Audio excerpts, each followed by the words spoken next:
Saruman the White, once the wisest of the Istari and head of the White Council, fell farther than almost any other figure in Tolkien's legendarium. But what most don't realize is that his betrayal wasn't just a lust for power. It was a calculated, terrifying master plan that nearly worked. From secret pacts with Sauron to genetic experimentation, industrialization, and the corruption of ancient strongholds, Saruman's vision for Middle-earth was far more terrifying than anyone expected. Saruman was originally a Maya long before his infamous fall, or even his days as one of the Istari. The Maya were primordial spirits created by Eru Ilúvatar to assist the Valar in shaping and governing the world. Throughout the history of Middle-earth, many of these Maya played key roles in guiding, and sometimes endangering, the fate of Arda. One such turning point came around the year 1000 of the Third Age, as Sauron's shadow began to grow once more. In response, the Valar sent 5 of the Maya to Middle-earth in human form, a secret order known as the Istari, or the Wizards, tasked with aiding the Free Peoples in resisting Sauron's return. Their members included Olorin, known better as Gandalf in Middle-earth, Iwendil, known better as Radagast, the 2 blue wizards Alatar and Palando, and finally tasked with being the leader of the Istari Curumo, also now known as Saruman. Pride swelled in Saruman upon receiving the role, which quickly went to his head, which was only amplified when he arrived in Middle-earth. The 5 wizards arrived separately at the Grey Havens in the west of Eriador around the year Third Age 1000. Curumo appeared first, but apparently neglected to take Iwendil with him. Iwendil came later alongside Olorin. Only the keeper of the Havens, Círdan the Shipwright, knew Curumo's nature and purpose. From the moment they arrived, Saruman watched Gandalf with quiet disdain.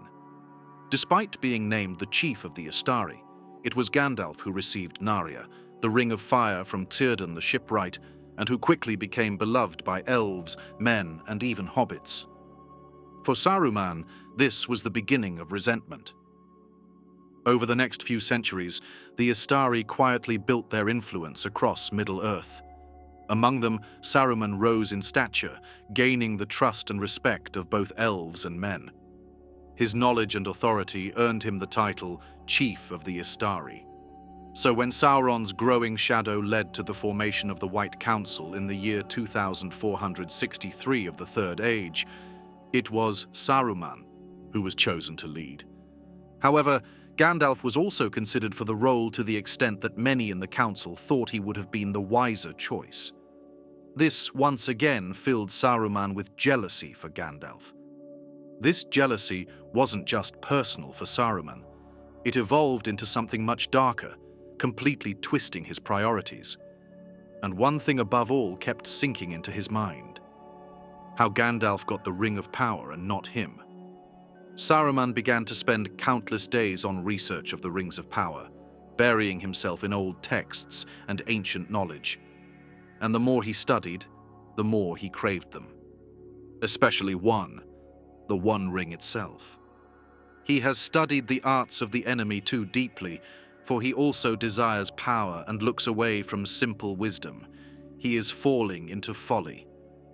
Saruman, consumed by jealousy, was no longer studying Sauron to understand how to defeat him.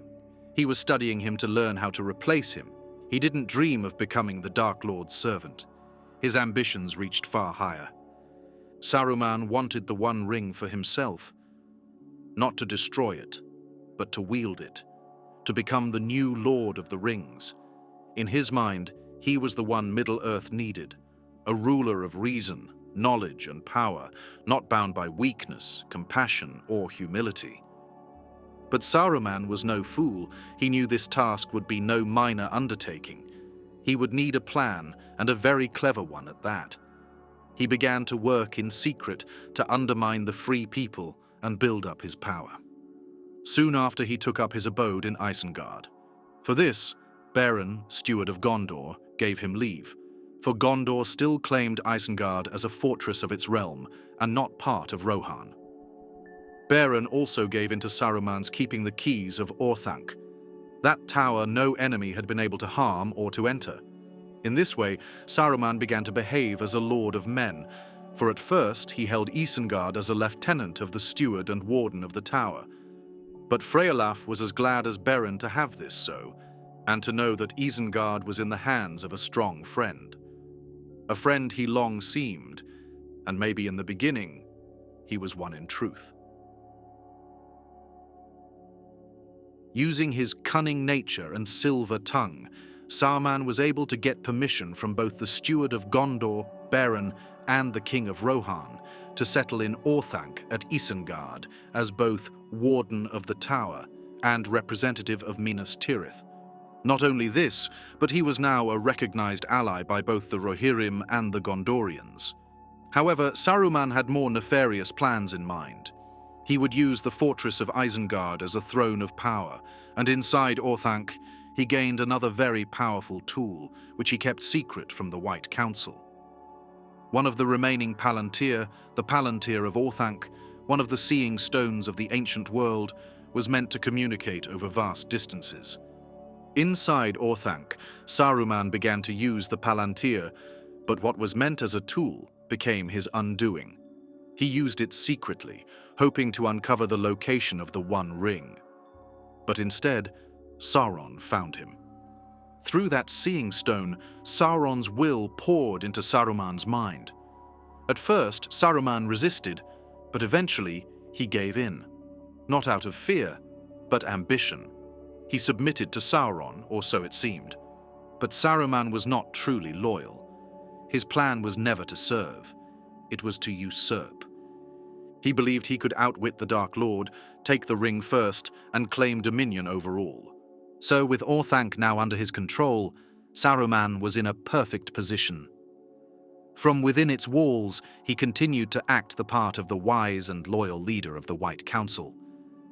But in truth, he had already begun working against it. When the question of Dol Guldur arose, the growing fortress in the south of Mirkwood that many believed housed Sauron's spirit, Gandalf urged swift action. He had entered its halls and suspected the worst, that the Dark Lord himself had returned in secret. But Saruman, fearing that an attack might bring the One Ring closer to someone else's hands, strongly opposed the plan. He argued there was no need for haste, that the enemy was weak and directionless. Heeding his wisdom, the White Council listened, and they waited. This marked the first of many victories in Saruman's quiet deception. However, this was just a precautionary slight. To truly succeed in his master plan, so with the White Council deceived and Orthanc fully in his grasp, Saruman turned his eyes toward conquest and began constructing a force unlike any Middle-earth had seen. He started with his forces. Saruman reached out to Radagast the Brown, a fellow Maya known for his deep bond with animals. With his silver tongue and air of false friendship, Saruman convinced the kind-hearted wizard to teach him the ancient art of communing with beasts. But Saruman didn't want harmony. He wanted surveillance. These animals would become his spies.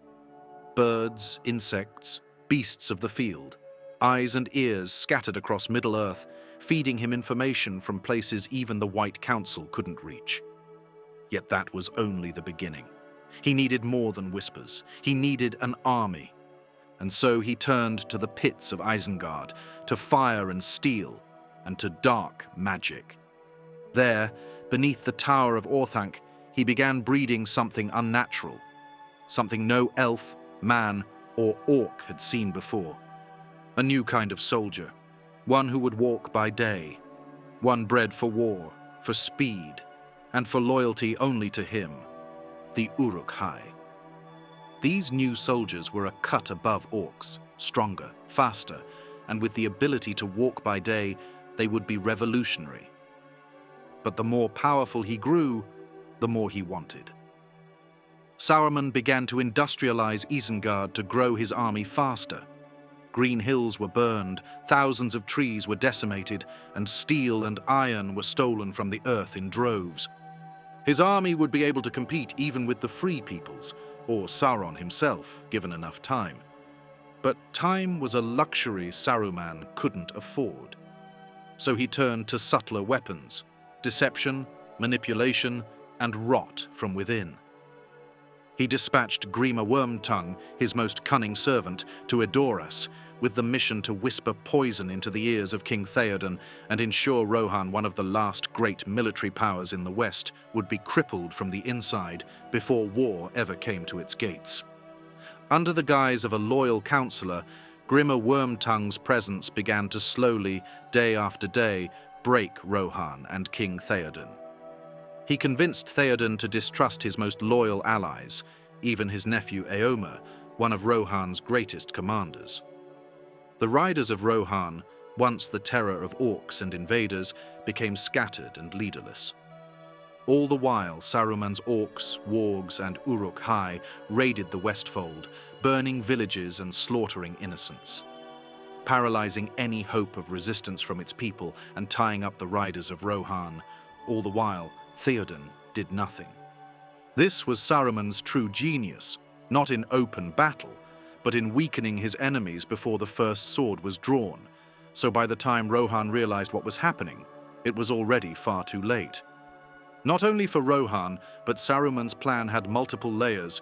In conquering Rohan from the inside, Saruman's forces essentially cut off the strategic pass between Rohan and Gondor by controlling the gap of Rohan and Isengard, weakening the Free People even further.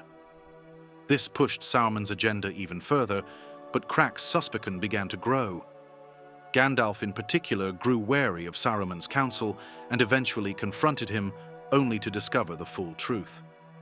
Saruman revealed his betrayal in the Tower of Orthanc, casting off all pretenses. He had turned. He offered Gandalf a choice: join him or suffer.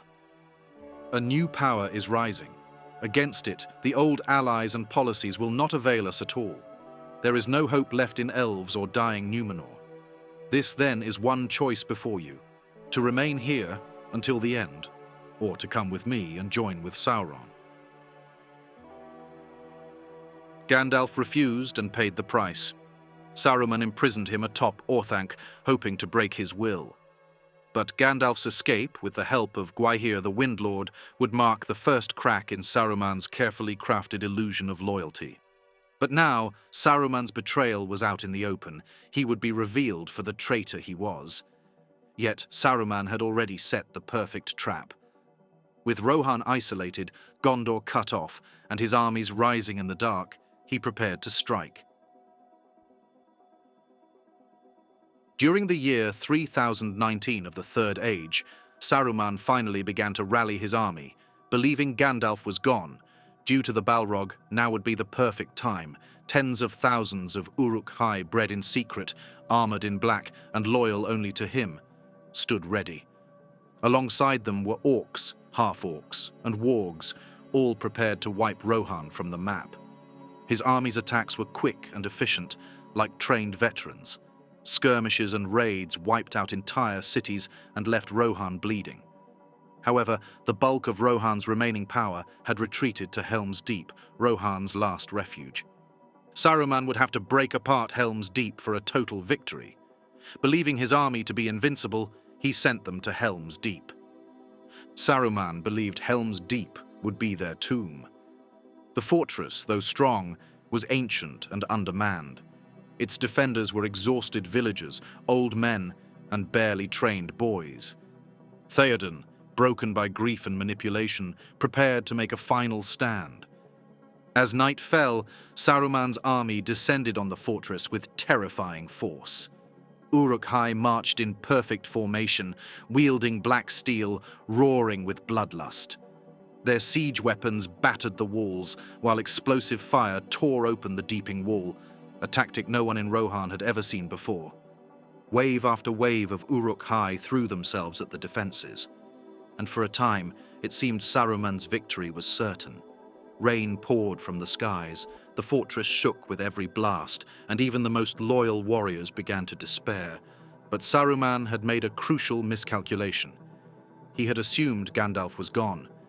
that Rohan had no friends left. That hope had died. He was wrong. At dawn, the sun broke through the storm, and with it came the sound of horns from the hills. Gandalf had returned, and with him rode Éomer and the riders of the Westfold. They swept down upon Saruman's army like a wave of vengeance. The Uruk-hai, trapped between the fortress and the cavalry, broke ranks and fled. Saruman's army, bred for domination, was shattered in a single morning. Helm's Deep had held, Saruman had lost. Saruman was cunning, but he miscalculated. Gandalf had returned, and not just as before, but as Gandalf the White. Many of his Maiar powers returned to him, becoming much stronger. Where Saruman had fallen to pride, Gandalf had risen through humility. And now, the true White Wizard would begin to unravel Saruman's twisted empire. But the final blow came not from Rohan or Gondor, but from the trees. Saruman had spent years tearing down the forests around Isengard to fuel his war machine, never realizing the ancient beings that dwelled within.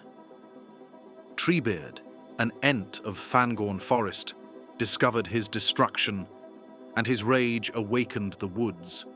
With a mighty march of root and limb, the Ents descended upon Isengard. Saruman's orcs stood no chance. His walls were battered, his forges drowned, and his war machine crushed beneath the fury of nature itself. Orthanc stood, but Saruman's empire lay in ruin, his Uruk-hai scattered, his lands destroyed. When Gandalf came to him at last, it was not with vengeance, but with justice. He offered Saruman a chance to repent, but Saruman, proud and bitter, refused. Then Gandalf spoke with the voice of power. "You have chosen the way of pain." And with that, he cast Saruman out of the Order. His staff shattered, his power broken. Stripped of status and purpose, Saruman wandered in the back corners of the world he once sought to rule. Bitter and small, he turned to the Shire not for conquest, but for control, enslaving hobbits and twisting their simple land into his final cruel mockery of power. But even here, in this forgotten corner of Middle-earth, he found no true dominion. His downfall ended not with a grand battle, but a betrayal. Wormtongue, once his puppet, had finally had enough. On the steps of Bag End, with no armies, no tower, and no power left to command, Saruman was struck down by his last remaining follower. The great Saruman was ended by a mere mortal servant, all of his plans and schemes put to rest. But what would have happened if Saruman completed his goal and captured the One Ring? Saruman was no fool. He would not have made the same mistakes as Sauron. He would not have launched a premature war or relied on brute force alone. With the ring in hand, Saruman's mastery of manipulation, strategy, and sorcery would have been unmatched. The Free Peoples would not have even known they were falling until it was far too late. He would have consolidated power quietly, rebuilding the White Council under his dominion. With Gandalf dead or corrupted, Elrond, Galadriel, and even the Valar's designs would have crumbled. Rohan and Gondor would have fallen not to armies, but to lies and corruption. Even Sauron himself, if he had not perished in the ring's loss, would have been outmatched, outmaneuvered, and perhaps even enslaved to Saruman's will. And what's most terrifying of all, Saruman would have seen himself as the hero. He would not rule out of pure malice, but out of a belief that Middle-earth needed him. That order must be restored, that chaos must be crushed, and that he, and only he, was wise enough to shape the world. A new age would have dawned, but not of elves or men, an age of machines, fire, and control. The green lands of Rohan, the forests of Lothlorien, the peaceful hills of the Shire, all reshaped into fuel for the Tower of Orthanc. A world with Saruman as Lord of the Rings would be cold and preserved. Saruman wouldn't have the world burn, but rather control it in his own twisted way for as long as he held power. Saruman wasn't just a fallen wizard. He was a dark visionary, someone who believed he could master evil without being consumed by it. But in trying to reshape Middle-earth in his image, he became the very monster he sought to surpass. His terrifying Masterplan reminds us that even the wisest can fall, and that corruption begins not with a single step, but with the belief that you are too strong to be corrupted at all.